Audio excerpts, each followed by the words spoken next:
Some disappearances are never solved. Some are never meant to be. This is one of those stories. And it all started with a late-night shift. Angela Moore was a 23-year-old college student studying criminal psychology. She wasn't afraid of the dark. She studied serial killers, read horror fiction, and even watched disturbing real case footage. But what happened to her, no psychology book could ever explain. Angela worked part-time at a 24/7 diner in a small Pennsylvania town, a greasy old place called Mel's Grub Shack. It had old neon signs, rusted booths, flickering lights, the kind of place that still had a jukebox.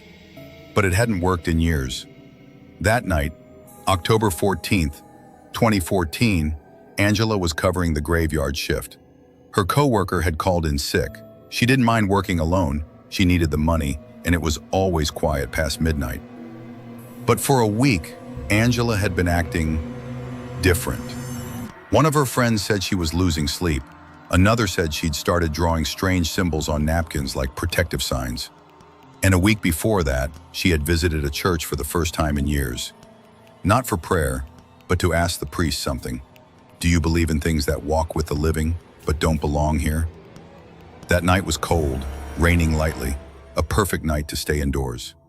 But Angela showed up for her shift, like always. By 2:45 a.m., she had already cleaned most of the tables, organized the counter, and was pouring herself coffee. There was no one inside, not even a passing car outside the fogged-up windows. Then, the doorbell jingled. A tall man walked in. He wore a long black coat, soaked with rain. His hood was up, and he moved slowly, like every step took effort. Angela greeted him politely. He didn't respond. He sat at the very last booth, in the corner where the lights barely worked. "Would you like a menu?" she asked. Still nothing. Then, as she turned to walk away, she heard it. A voice, low and grating. "You shouldn't be here." She stopped, turned back. He was staring right at her. His eyes were pure black. No white, no color, just endless, empty black.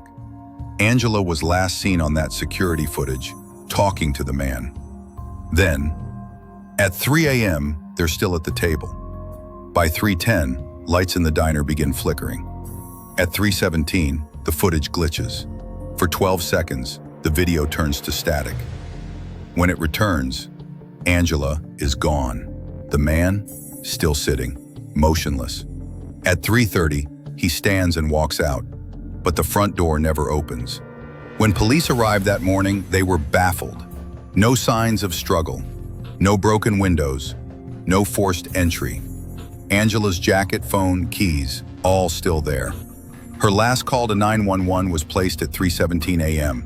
The man's face was never clearly visible. It was always just a dark blur. 2 weeks later, an old man came to the police anonymously. He said this wasn't the first disappearance tied to that diner. In 1978, a young girl named Ellen Harker also vanished during a night shift. Same circumstances, same time of disappearance, 3:17 a.m.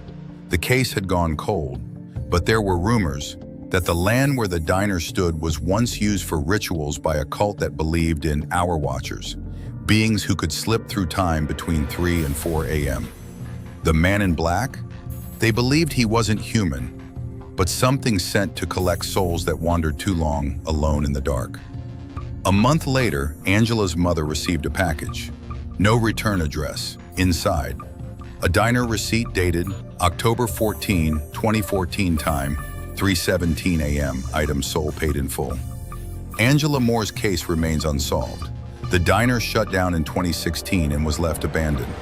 Locals say that if you drive by that stretch of highway at exactly 3:17 a.m., you might still see a girl inside, wiping tables, waiting for her shift to end.